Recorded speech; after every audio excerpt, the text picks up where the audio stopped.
Hey everyone, this is Tim from YourSixStudios. Today in this video, I'm going to show you how to fix your game invites not working on the PlayStation 5 when you're playing games. So let's go ahead and jump to the video right now.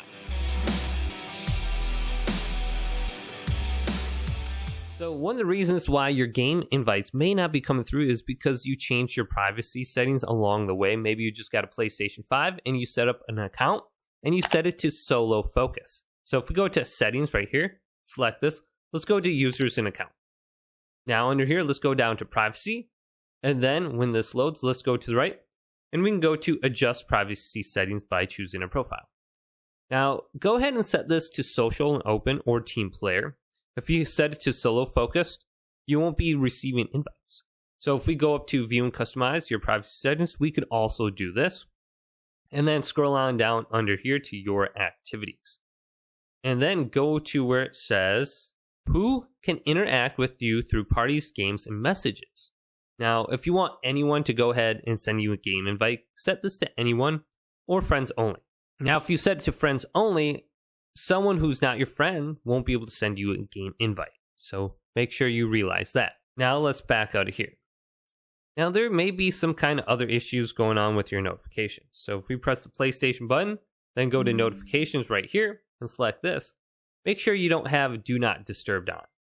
Otherwise, you won't be seeing any pop-ups. Now under here, let's press Options and go to Notification Settings.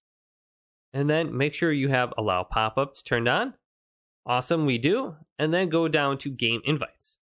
And make sure you have these check marks. So show pop-ups for game invites during games, videos, or during broadcasts.